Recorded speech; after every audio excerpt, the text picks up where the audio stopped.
जाता है फिर भी तुमको ये बात समझ में ना आए तो इसमें रामायण गीता भागवत वेद पुराण शास्त्रों की क्या गलती। तो बात यह है ये किराए का मकान है। जैसे ही समय पूरा होगा स्त्री पुरुष बच्चे इस किराए के मकान से निकाल कर बाहर कर दिए जाएंगे और ये मकान जला दिया जाएगा। बस आपका खेल खत्म हो गया।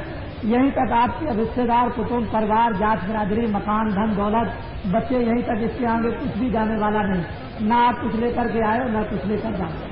मूल मतलब यह है कि मनुष्य शरीर उस परमपिता परमात्मा ने क्यों दिया, इसको आप सब लोग समझ लें अच्छी तरह से तो अच्छा होगा। धर्म पुस्तकें रामायण गीता भागवत वेद पुराण क्यों आपके सामने रखे गए?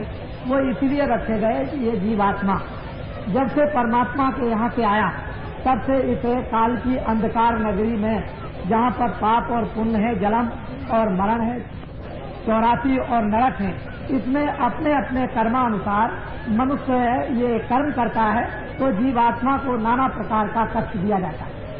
उस कष्ट के निवारण करने के लिए, कष्ट से छुटकारा दिलाने के लिए आपको ये मनुष्य रूपी सबसे ऊंचा मकान दे दिया। और ये कहा महात्माओं ने, ऋषियों ने और धर्म पुस्तकों ने, देखो अब की बार तुमको मकान मिल गया है, बुरे काम तो करना नहीं, जितने भी करना अच्छे करना।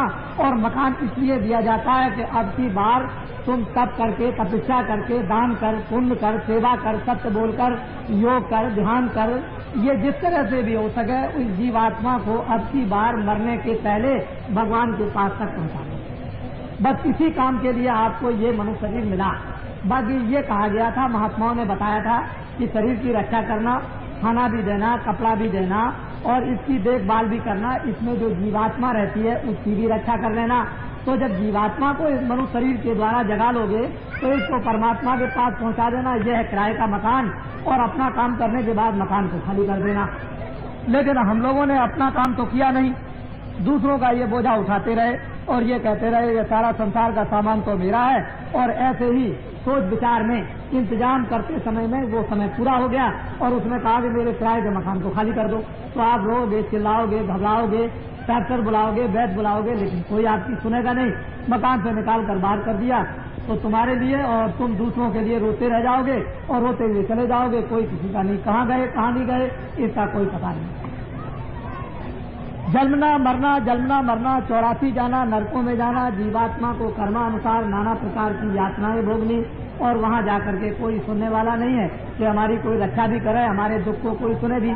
यहाँ मनुष्य पर नाना प्रकार का कष्ट जब आता है तो कोई सुनने वाला नहीं, तो नरकों और 84 में कौन सुनेगा? ये समझने की चीज। तो वास्तव में हम लोग आत्मा का कल्याण करने के लिए, इस जीवात्मा को गति देने के लिए, इस जीवात्मा को जन्म और मरण से बचाने के लिए इस मनुष्य रूपी उत्तम मकान में हम आए थे। और महात्माओं ने इसी की याद दिलाई थी कि इनको बता दिया जाएगा कि मनुष्य रूपी मकान उत्तम बार बार नहीं मिलेगा। तो आप लोग अब की बार थोड़ा समय बचाकर सुबह शाम घर का, खेती का काम, दुकान का काम, नौकरी का काम करते हुए, बाल बच्चों की सेवा करते हुए थोड़ा समय बचाओगे सुबह शाम तो इस जीवात्मा का भी कल्याण हो जाएगा। लेकिन हम लोगों ने तो ये समय बचाया नहीं, दिन और रात दुनिया के काम में लगे रहे और वो समय आ गया मौत का, तो मौत लेकर के चली गई, शरीर को जला करके खाक कर दिया। तो बतलाओ अब आपने अपने लिए क्या किया? कुछ भी नहीं। तो मेरे कहने का मतलब सीधा साधा समझो, मैं तो हूँ धार्मिक। वास्तव में जब मनुष्य चारों तरफ बुराइयों में फंस जाता है तो ये तो बताना ही पड़ेगा कि बुरे का परिणाम बुरा और अच्छे का अच्छा। बुरा करोगे, चोरी करोगे, धोखा दोगे, बेईमानी करोगे, झूठ बोलोगे, किसी को मारोगे, छल करोगे, कपट करोगे, दुराचार करोगे तो तुमको ये सब अपराध लग जाएंगे और फिर तुमको इसकी सजा भोगनी पड़ेगी। तो ये तो आप जानते ही हो कि तप करने से राज मिलता है और राज करने से नरक मिलता है। ये तो आपको महात्मा जंगल में तप करते थे, सत्य बोलते थे, सेवा करते थे, दया करते थे, प्रेम करते थे, योग करते थे। उससे जब कभी हो गया उनका योग भ्रष्ट हो गया तो राजा बन गए। और राजा बनने के बाद जब सभी सामान संसार के मिल गए तो फिर नरक को चले गए भोगने के बाद। तो इंद्रिय भोग से, राज भोग से, ये सभी वैभव भोग से मनुष्य कुकर्म करता है और फिर नरक में चला जाता है। और जुग जुग तक वो आत्मा नरकों में पिटती रोती चिल्लाती रहती है, फिर उसको ये अवसर नहीं मिलता है। तो अब तो आपको ये जानना ही चाहिए, आप तो कोई यहाँ राजा नहीं हो, आप तो एक सामान्य व्यक्ति हो। हम भी सामान्य आदमी है, आप भी सामान्य आदमी हो। तो सामान्य आदमी समझ सकता है, सामान्य आदमी कुछ कर सकता है। अब तो आपके लिए भोग नहीं, लेकिन भोगों के लिए आप किस तरह से सुबह से शाम तक कि मैं राजा बन जाऊं, मुझे बहुत भोग मिल जाए, मुझे बहुत सामग्री मिल जाए, मैं ये काम कर लूँ, आनंद को ले लूँ, इस तरह से ये सभी में सुबह से शाम तक लगे हुए हो, तो ये दिन और रात जो आपने बिता दी, समाप्त कर दी, तो क्या इसके लिए और कोई दिन रात आपके लिए आएगी? एक दिन निकल गया, दूसरा दिन आना नहीं है, वो दिन तो आपका खत्म हो गया। उम्र में से एक दिन और रात चला गया तो दोबारा आएगा नहीं। तो इसलिए नर नारी, बच्चों बच्चियों, जिस काम के लिए आए हो वो भी थोड़ा बहुत काम सोचो करने के लिए। इस जीवात्मा को बचाओ नरकों से, 84 से, जन्म से, मरण से। और हम लोग तो हमेशा आपको अच्छी शिक्षा देंगे, बुरी तो शिक्षा देंगे नहीं। तो मैं आपको थोड़ा सा एक करके बता दूं। आपने ये तो सुना होगा, नाम क्या है? मैं आपकी तरह से एक आदमी हूँ। इस आदमी का नाम है तुलसीदास। छोटा सा एक आश्रम है मथुरा में, जहाँ लोग प्रतिवर्ष आपके राजस्थान के बहुत से लाखों आदमी जाया करते हैं और देख करके आते हैं। मैं धर्म का, सनातन धर्म का प्रचार करता हूँ, सनातन धर्म का मार्ग बताता हूँ और आत्म कल्याण का इनको मार्ग बता करके साधना कराता हूँ। साथ ही साथ में रामायण, गीता, भागवत, वेद, पुराण, शास्त्र, उपनिषद जो उसमें लिखा हुआ है उस शिक्षा को मानता हूँ और फिर माथे इन सब धर्म पुस्तकों को रखता हूँ। लेकिन एक बात यह है कि जय गुरुदेव नाम का प्रचार करता हूँ और जय गुरुदेव नाम उस परम पिता परमात्मा का सर्वशक्ति मानता हूँ। मैं उसका प्रचार करता हूँ। अगर आपको इससे कोई इतराज है तो मैं धर्म पुस्तकों को सामने रख दूंगा। कहीं कोई उन्होंने कुछ कह दिया, कहीं कुछ कह दिया, कहीं कुछ कह दिया। अरे हनुमान जी तो आपको यही बताते हैं कि जय जय हनुमान गोसाई कृपा करो गुरुदेव की नहीं। गुरु ब्रह्मा गुरु विष्णु गुरुदेवा, धन धन गुरुदेव, दया सिंधु पूर्ण धरि नित्य करो तुम सेव, अचल भक्त मोह देव प्रभु। तो असल में गुरु से वो जो गुरु सबका सर्वशक्तिमान है, तो बाबा जी उसी का प्रचार करते हैं, किसी आदमी का प्रचार नहीं। परमात्मा का प्रचार करते हैं, उसके नाम का प्रचार करते हैं। आपको तो कोई इतराज होना न चाहिए। उसी में ब्रह्म आ गया, उसी में राम आ गया, उसी में कृष्ण आ गया, सब कुछ उसी में आ जाता है, कोई चीज छूटती नहीं। जब सूरज सामने निकल आया तो उसी में चंद्रमा भी आ गया, सितारे भी आ गए और दिया भी आ गया। सूरज का प्रकाश तो बहुत बड़ा होता है और सब जगह उजाला कर देता है।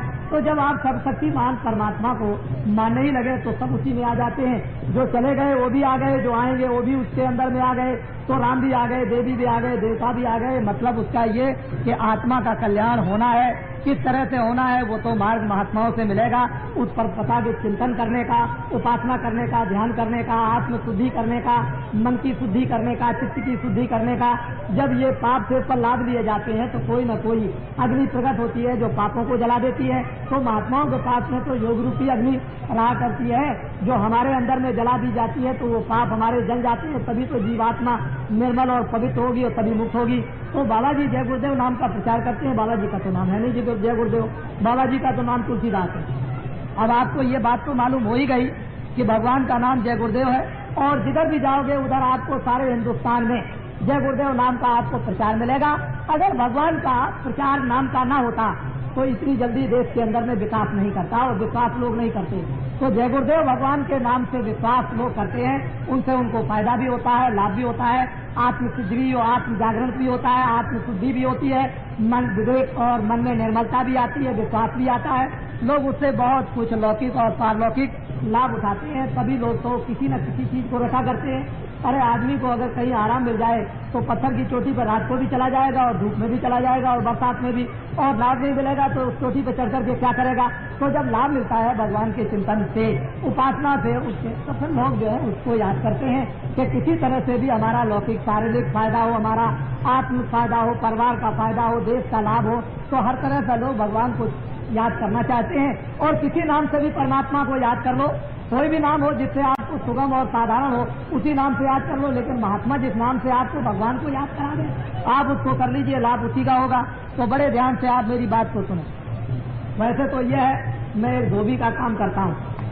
आपके गांव में कोई धोबी रहता है, जब गंदे कपड़े हो जाते हैं तो आप उसको दे देते हो और कहते हो देखो धोबी इस कपड़े को साफ करके ले आना। वो तो जात का एक कपड़ा धोने वाला गाँव का धोबी है।